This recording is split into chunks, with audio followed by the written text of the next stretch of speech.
बहुत ही खूबसूरत जंगल था जहाँ कई जानवर रहते थे। उन्हीं जानवरों में एक नकलची बंदर भी था जो सभी जानवरों से तुलना करने की कोशिश किया करता था। दरअसल इस जंगल में एक ही बंदर था, इस वजह से वो अपनी जिंदगी से खुश नहीं था।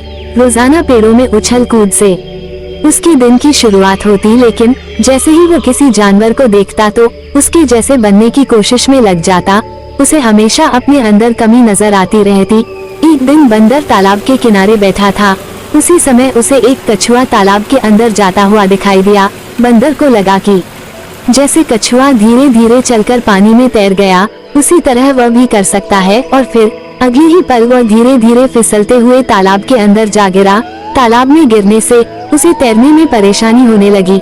जैसे तैसे करके वह तालाब के दलदल से बचकर बाहर आ गया, लेकिन इस घटना ने बंदर को अंदर से डरा दिया था। धीरे धीरे बंदर के अंदर निराशा आने लगी, क्योंकि वह किसी भी जानवर की तरह गुणवान नहीं था। दरअसल जंगल में सभी जानवरों की अलग अलग खासियत होती है, लेकिन बंदर अपनी क्षमताओं से बेखबर बाहरी दुनिया में अपनी काबिलियत तलाश रहा था। सभी जगह से असफल होने के बाद बंदर को लगने लगा कि उसे किसी और जगह जाना चाहिए ताकि वह अपने जीवन की पूरी संभावनाओं तक पहुंच सके। अगले दिन सुबह सुबह वह बिना किसी से कुछ कहे जंगल से बाहर जाने के लिए निकला। थोड़ा दूर पहुंचते ही उसे एक पहाड़ पर आग जलती हुई दिखाई दी। आग काफी नजदीक थी। बंदर को लगा कि शायद वहां कोई जानवर मदद की तलाश में हो, इसलिए वो आग की तरफ पेड़ों के सहारे पहुंच गया। आग के नजदीक पहुंचते ही बंदर को एक चिड़िया रोती हुई दिखाई दी। वो अपने बच्चों की मदद के लिए गुहार लगा रही थी, लेकिन किसी भी जानवर में दहकती आग को पार करने का साहस नहीं था।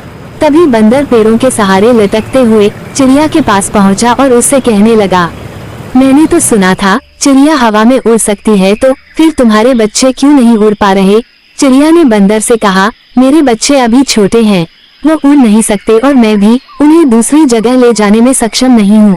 चिड़िया की समस्या सुनते ही बंदर उसकी मदद करने को तैयार हो गया। वो जोरदार छलांग लगाकर उसी पेड़ में पहुंच गया जहां एक घोंसले में चिड़िया के छोटे छोटे बच्चे मौजूद थे। बंदर दोनों बच्चों को हाथों में उठाकर चिड़िया के पास ले आया। अपने बच्चों को सुरक्षित देखकर चिड़िया खुश हो गई और उसने बंदर को धन्यवाद देते हुए कहा, मैंने इस जंगल के सभी जानवरों से अपने बच्चों को बचाने की फरियाद की थी, लेकिन किसी ने भी हिम्मत नहीं दिखाई। लेकिन तुम सर्वश्रेष्ठ शक्तियों के मालिक हो, जिसने इतनी भयानक आग में भी मेरे बच्चों को कुछ नहीं होने दिया। चिड़िया के मुंह से बंदर अपनी तारीफ सुनकर खुश हो गया। चिड़िया बंदर की बहुत आभारी हो जाती है। वो उसे बताती है कि वो जंगल का सबसे बहादुर जानवर है। बंदर खुश हो जाता है। उसे आखिरकार वो जगह मिल गई जहाँ वो फिट बैठता है।